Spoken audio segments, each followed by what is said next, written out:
Salut, c'est Aurore pour meslueurs.com. Aujourd'hui, on va parler de la chenille à travers le temps et les cultures.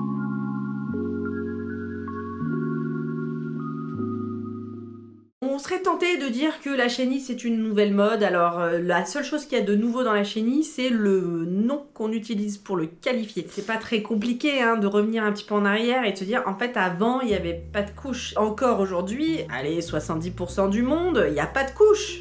On a développé une culture hyper centrée sur la couche. On a tellement cette croyance que en fait c'est essentiel et on peut pas faire sans, qu'on n'arrive même plus à concevoir qu'avant on faisait sans et que ailleurs aussi on fait toujours sans. Donc c'est une pratique ancestrale en fait. Je me rappelle la grand-mère du père de mes enfants était encore en vie à la naissance de notre aîné. On découvre la chenille et puis là en fait sa grand-mère nous dit ah mais oui mais je faisais ça. En plus on était chez sa fille aînée, donc la tante du papa, et elle dit bah oui pour toi je faisais ça quand t'étais petit, on prenait un seau, on te mettait dessus. T'as jamais sali une couche. Alors là, il en revenait pas. Moi aussi d'ailleurs. Waouh. Bah oui, en fait, elle a découvert les couches jetables pour son 5e enfant. Et elle s'est retrouvée comme une con dans la rivière à essayer de laver cette couche qui était en train de se dégrader dans la rivière parce qu'elle a toujours eu que des langes en fait. Donc ça c'est il n'y a pas si loin que ça. Ma fille elle a 11 ans là. Donc c'est pas nouveau. Ce qui est nouveau c'est que ça revienne. Ça s'est jamais vraiment perdu puisqu'il y a 2 bouquins de référence en France. Il y en a un peu plus à l'étranger évidemment. C'est comme pour l'allaitement, c'est comme pour le portage. Maintenant on fait ça. Je dis mais en fait c'est pas maintenant. Avant, il n'y avait pas de poussette. Et les gens bloquaient. Ah oui, c'est vrai, tiens. Ah oui, avant, il n'y avait pas de poussette. Bah non, il n'y avait pas de poussette. Il fallait bien les porter, ces gosses. Ils roulaient pas. Donc, on a toujours porté. C'est juste que là, on a modernisé le mode de portage. C'est l'avènement de l'ère industrielle pour permettre aux femmes, après, d'aller à l'usine.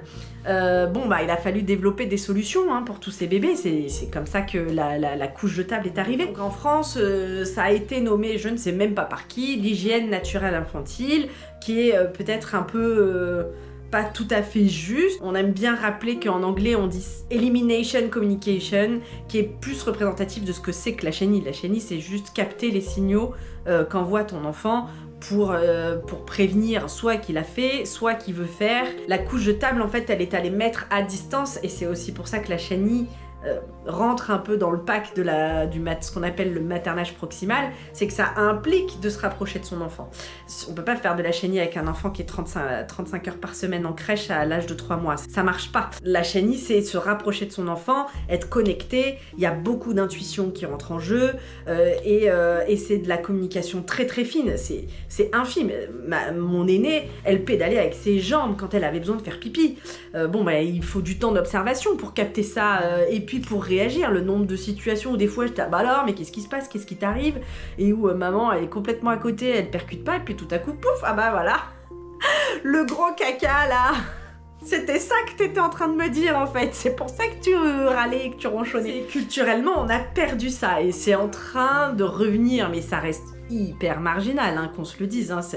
Je ne vois pas d'explosion en 10 ans. Le grand défi auquel nous avons affaire dans cette société, dans cette culture, dans ce temps-là, c'est beaucoup plus facile de pratiquer la chenille dans un pays tropical où c'est facile d'être à poil tout le temps. Les enfants, ils font pipi dehors.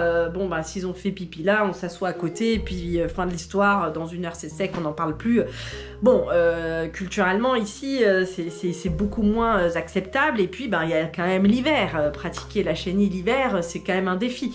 C'est pour ça que j'ai vite basculé dans la laine. Pour moi, ça a révolutionné toute ma vie en termes de logistique, de praticité. Ça a allégé considérablement tout ce qui s'articule autour des besoins d'élimination de mes enfants. J'ai bien vu la différence dans la cadence des lessives et dans la facilité au quotidien, vraiment, de s'équiper correctement. Et donc il peut être assez tentant quand il y a de l'épuisement maternel, de remettre ça sur le compte de la chenille. J'ai rencontré quelqu'un une fois qui m'a dit ça en fait, ah mais c'est pour ça que tu t'es épuisée, c'est parce que tu fais la chenille.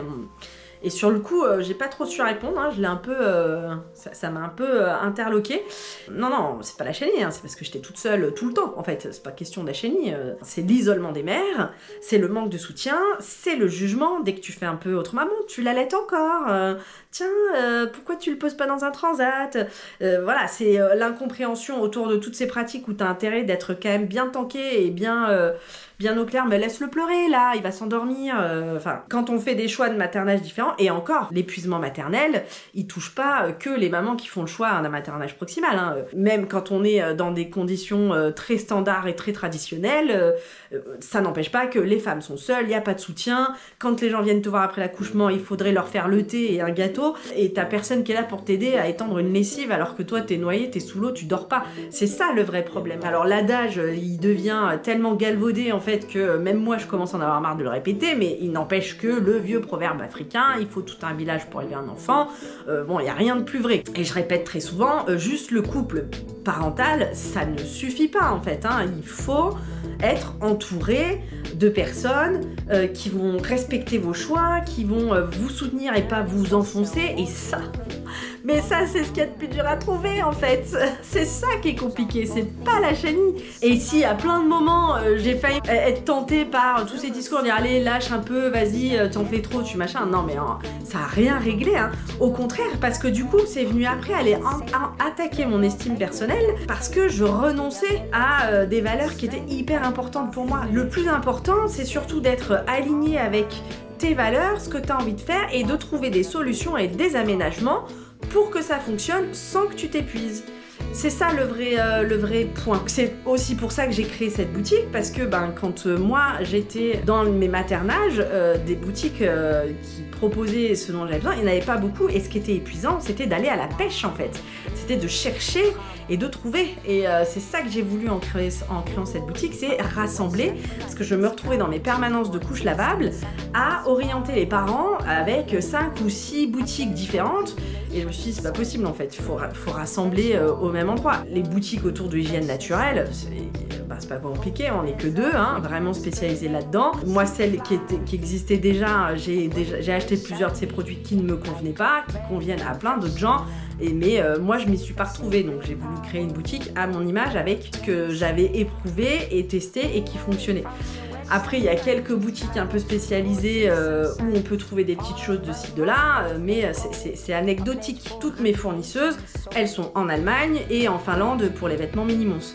Mais là, j'ai quand même trouvé une super nénette qui fait du super boulot. C'est celle auprès de qui j'achetais déjà les savons de Lanoline. Donc la chenille, ce n'est pas un effet de mode. Non, ce n'est pas la chenille qui va t'épuiser. Ce qui va t'épuiser, c'est ton entourage et comment tu vas t'équiper pour faciliter tes pratiques de maternage, que ce soit la chenille ou le reste. Pour découvrir tout cet univers peut-être un peu parallèle, si déjà tu veux commencer par les couches lavables, il y a un petit guide sur les couches et je fais des lots de location justement pour pouvoir tester et essayer avant de se jeter à corps perdu et de se décourager trop vite parce qu'on n'avait pas ce qu'il fallait pour que ce soit fluide et facile. Voilà. Pense à me mettre un petit pouce bleu, ça m'aide énormément. Partage, et surtout si tu n'es pas encore abonné, c'est le moment de le faire. N'hésite pas à me mettre des commentaires en dessous de cette vidéo, je répondrai à tes questions avec plaisir. Je te dis à bientôt dans une nouvelle vidéo.